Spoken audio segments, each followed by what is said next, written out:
Hello, I am currently sitting in a 2026 Toyota Corolla Hatchback XSE, and I'm going to run through all the buttons for you. If you find this video helpful, please hit that subscribe button. Thank you. Starting in the middle with the shifter, if you pull it back into reverse, it will bring up your backup camera. Then you have neutral, drive, and if you go over to the left, you can shift through the gears manually. This vehicle does have an electronic park brake, so every time you put the shifter in park, it automatically engages the park brake, and when you take it out of park, it automatically disengages the park brake. Above that, you have a hold button. If you turn that on, you'll see a green hold light on the dash. Then if you put the vehicle in drive, you'll see an orange one above it. You can actually take your foot off the brake while the vehicle's in drive, and it won't go anywhere. Say you're sitting in a drive-thru and you get tired of holding your foot on the brake, it'll hold it for you. Then when you tap the gas pedal, it will release. You can move forward a spot, and then if you push down hard on the brake, it'll activate again. In front of the shifter, you have drive modes. You can rock this back and forth, and on the dash, you can go through Eco, Normal, and Sport. Eco is going to try to make it as fuel efficient as possible, shift a little sooner, run the climate control a little bit less. Normal is for normal driving, and then Sport is going to try to give you all the power that it can. Next to that, you have traction control off. Normally, you'd want to leave this on, but if you were stuck in some snow or mud and you wanted to spin the tires to try to get out, you could turn it off right there. In front of those, you do have heated seats, low, high, and then off for the driver's side. The passenger control is right there. You do have a wireless phone charger right here, which you can turn on and off using this button. And then you have a USB-C charging port right over here. This vehicle does have dual zone auto climate control. So this left dial will change the driver's side temperature. This right dial will change the passenger side temperature. The sync button will make the passenger side do whatever the driver's side does.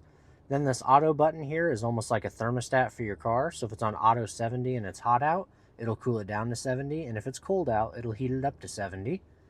This will turn the climate control off.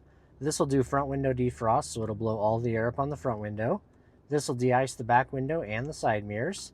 This is Eco Heat and Cool, so it'll run the climate control a little bit less to make the vehicle more fuel efficient. Then you have your fan speeds up and down right here. This will change where the vents are going to blow. You could do recirculate or direct air, and then you have AC on and off right there. And then the hazards for the vehicle are up here. In the top left corner of the radio screen is your cloud navigation. You do have to have a subscription for this through Toyota. It costs $15 per month, and then you'll have built-in maps on the radio screen. Otherwise, you can use wireless Apple CarPlay or Android Auto to use your phone's navigation on the screen for free. Then you have the music symbol. At the top here, you have favorites where it shows all your presets off to the right. Then you have tune where you can do FM, AM, and XM. You do get 3 months free XM radio with every new Toyota. So if you go XM channel 57, tune to channel, it'll bring it up for you on the right side. If you like this station, you want to hit the heart and it'll add it to your favorites list. Down here, you can go channel by channel. You can pause it and back it up if you missed a song.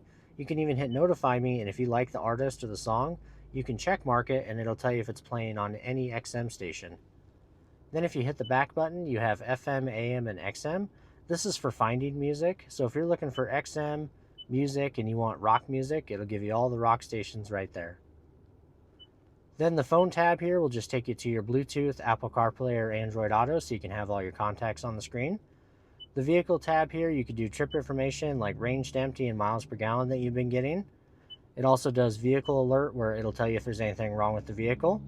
Finally, you have the settings tab where you can log into your profile, adjust the date and time, make all kinds of different vehicle customizations.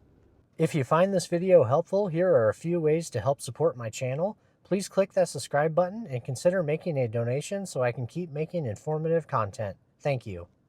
Up above, you have map light, map light.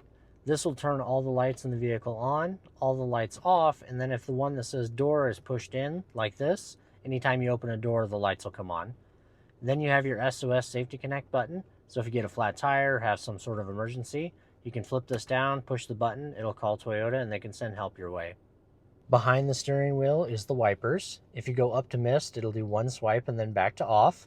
One click down is a delayed setting where you can choose the delay time right here. Then you have low and high. If you pull this lever towards you, it'll spray and clean the front window. If you push it away from you, it'll spray and clean the back window. And then if you turn the end here, there's a delayed wiper for the back window and then on for the back wiper. Over here on the headlights, you can go all the way down to DRL off, which is daytime running lights off, no lights at all. Most people leave it on auto all the time. They turn on and off on their own. Otherwise, you can do park lights and headlights. Forward for high beam, back for low beam, and then the fog lights are right here. Also behind the steering wheel, you have this minus and plus symbol. These are paddle shifters, so you can actually shift through the gears manually using these. And then up on the dash, you have a little knob you can push in to go through odometer, trip A, trip B, and then maintenance. If you want to reset trip A, just go to it and then hold it down for a few seconds. On the right side of the steering wheel, you have mode, which will go through AM, FM, XM, Bluetooth, all your sources. Or if you hold it down for a few seconds, it'll pause the radio. Next to that, you have these arrows that'll go through your favorite radio station presets. Or if you're listening to like Amazon Music or something, it'll do next song and back a song. Then this vehicle does have adaptive cruise control. So basically, if you're driving down the highway with the cruise control set at 70 miles per hour, and you come up on a car going any slower, it'll automatically sense that car, slow down, and match their speed. To set that, you just get to the speed you want to set it at and push this top left button right here. It'll say set at 70 miles per hour up on the dash. If you want to bump it up to 72, you can go 1, 2. If you want to go back down to 70, you can go 1, 2. If you want to cancel the cruise control, you can hit cancel or tap the brake pedal. Then you do have a zone selector right here, so you can choose 4, 3, 2, and 1, and that's how close it'll follow the vehicle in front of you. If you don't like the adaptive cruise control, you can hit the mode button and switch it from adaptive to regular cruise control where it won't slow you down. And then this vehicle has lane trace assist, so if you're driving down the highway with the cruise control set, it'll look ahead at the lines in front of you and try to keep the vehicle perfectly centered. If you don't like that, you can turn it off right here. On the left side of the steering wheel, you have a volume control for the radio. Next to that, you have a voice command button. Tune to XM channel 57. Tuning to Sirius XM channel 57. Or if you hold this down for about 3 seconds, it'll bring up your Siri or Google Assistant so you can make phone calls, text messages, things like that.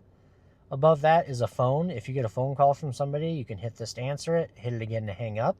And then this is like a clear button. If you ever get a notification up on the screen, you can hit this to clear it. Finally, the left, right, up, and down arrow is for customizing the center display. So you can go up and down through all those side tabs, and then right and left through those bottom tabs. So there's some different fuel economy stuff you can show. There's lane departure, radar cruise, and a compass. What's playing on the radio station. Vehicle information like drive info, trip A, trip B, tire pressures, and then there's settings for all your safety equipment, and then finally messages where it'll tell you if there's anything wrong with the vehicle. On the left side of the dash, there's a little dial you can scroll up and down. That will adjust the brightness on the instrument panel. Then next to that, you have your automatic high beams. So basically, if you're driving down the highway at night with your high beams on and you meet another car and forget to dim them, it can sense their headlights and dim them for you automatically. If you like that feature, you want it lit up like that. Then over here, there's a lever you can pull to pop the hood. And then down on the floor, there's a lever you can pull to open the fuel door on the side of the vehicle. Finally, on the driver door, you have all 4 window controls. They are all one-touch auto up and down, so if you give it a quick push, it rolls all the way down, and if you lift up real quick, it'll roll all the way back up. Then you have your window locks. If you activate that, nobody in the vehicle can roll the windows up or down. Then you can lock and unlock the doors. For adjusting the mirrors, you twist this to the left, move the left mirror around, twist it to the right, move the right mirror around, and then if you put it back in the center, if you bump it, it won't go anywhere. And that should be all the buttons on this 2026 Toyota Corolla Hatchback XSE. If you found this video helpful, please hit that subscribe button. Thank you.